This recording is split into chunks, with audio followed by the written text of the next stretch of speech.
Very good morning, good afternoon and good evening to all my dear students. प्यारे बच्चों, पिछले video में हमने आपने सीरीज कॉम्बिनेशन ऑफ रेजिस्टेंसेस के कैलकुलेशन किया था, जिसमें हमने आपने आर इक्विवेलेंट कैलकुलेट किया था। और आज हम आप जिस टॉपिक के बारे में डिस्कस करने जा रहे हैं उस टॉपिक का नाम है calculation of R equivalent in parallel combination.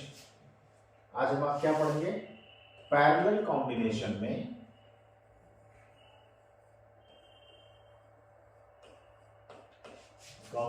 हम आप क्या कैलकुलेट करने जा रहे हैं? आर इक्विवेलेंट कैलकुलेट करने जा रहे हैं।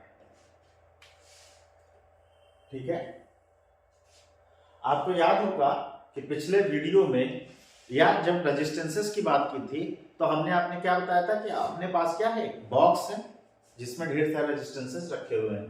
तो मैंने क्या किया, 3 रेजिस्टेंसेस को पिक किया बेटा।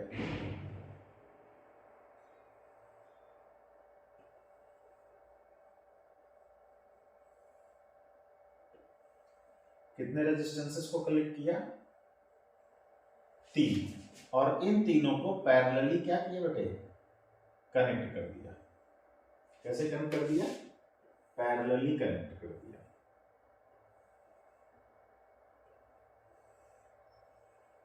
इनके क्रॉस एक की लगाया, पोटेंशियल डिफरेंस अप्लाई किया, ये प्लस माइनस V वोल्ट का बैटरी है। की हमारा कैसा है? अभी क्लोज्ड सिचुएशन में है। ठीक है, और करंट कितना पास हो रहा है? I। ठीक है, ये हमारा बेटे R1 है, ये हमारा R2 है और ये हमारा R3। ठीक है, हमने आपने डिस्कस पहले ही कर लिया था। पहले रेजिस्टेंस से पास होने वाला करंट I1, दूसरे से पास होने वाला करंट I2 और तीसरे से पास होने वाला करंट I3। ठीक है, अगर हम आइडियल सर्किट की बात करें, जैसा पहले भी हम आप डिस्कस कर चुके हैं कि आइडियल सर्किट के लिए पावर लॉसेस क्या होते हैं? 0 होते हैं। For an ideal circuit the power loss must be 0। तो यहां हम आप एक्सप्रेशन लिख सकते हैं for an ideal circuit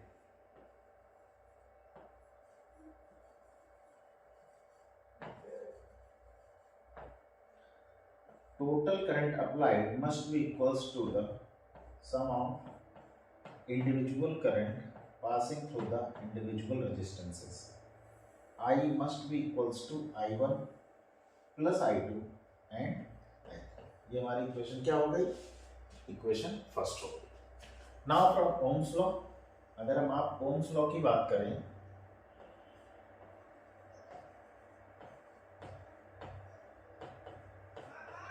from Ohm's law हम आप जानते हैं कि V इज इक्वल्स टू कितना होता है?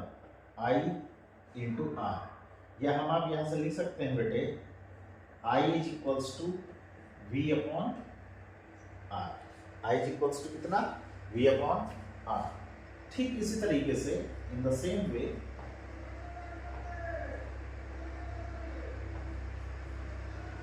हम आप और क्या लिख सकते हैं? हम आप लिख सकते हैं I1 is equals to V1 upon R1, I2 is equals to V2 upon R2 and I3 is equals to V3 upon R3। ये हम आप कर सकते हैं। अब हम आप क्या करेंगे? हम आप I1, I2 और I3 का वैल्यू उठा करके कहां रखेंगे? Equation first. Now from first, now from equation first क्या मिलेगा? V upon R is equals to V1 upon R1 plus V2 upon R2 plus V3 upon R3।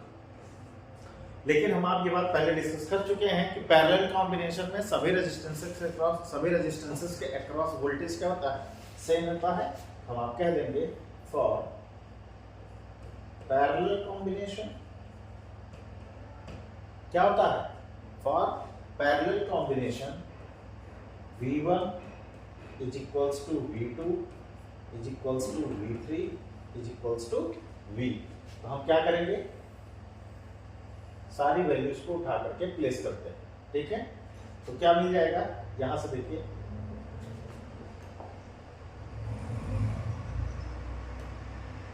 इस इक्वेशन में,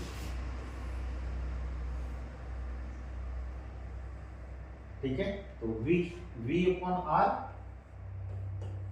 इज इक्वल्स टू V1 की जगह क्या रखना है बेटे, V1 का वैल्यू V के बराबर है, तो V upon R1 plus V upon R2 plus V upon R3। क्या कॉमन है, V कॉमन ले लीजिए, तो V upon R equals to V common ले लिए तो क्या मिला, 1 upon R1 plus 1 upon R2 plus 1 upon R3। V से V क्या हो जाएगा, कैंसिल आउट हो जाएगा, तो फाइनली क्या इक्वेशन मिल जाएगी, 1 upon R is equals to 1 upon R1 plus 1 upon R2 plus 1 upon R3, ठीक है। तो फाइनली इक्वेशन क्या मिल गई, 1 upon R is equals to 1 upon R1 plus 1 upon R2 plus 1 upon R3, ठीक है। इसी तरीके से अगर n नंबर ऑफ रेजिस्टेंसेस की बात की जाए तो for n number of resistances क्या हो जाएगा बेटे, 1 upon R is equals to 1 upon R1 plus 1 upon R2 plus कहां तक, 1 अपॉन Rn, ठीक है। कहां तक बेटे, 1 अपॉन Rn, ये बात, ठीक है। तो यहां से हमको आपको ये पता चल गया कि अगर हमारे पास 2 हैं, 3 हैं, 4 हैं या n नंबर ऑफ रेजिस्टेंसेस हैं और वो कैसे कनेक्टेड हैं, पैरेलली कनेक्टेड हैं, तो हम आप उनका इक्विवेलेंट रेजिस्टेंस मतलब इन सभी रेजिस्टेंसेस को हटा करके एक सिंगल रेजिस्टेंस लगाएंगे और उस रेजिस्टेंस की वैल्यू क्या होगी वो यहां से पता चल जाएगा। कहां से पता चलेगा बेटे, यहां से। और इस तरीके से हम ढेर सारे रेजिस्टेंसेस को रिप्लेस करके एक सिंगल रेजिस्टेंस से वही काम कर सकते हैं जो वो ढेर सारे मिलकर के कर रहे थे।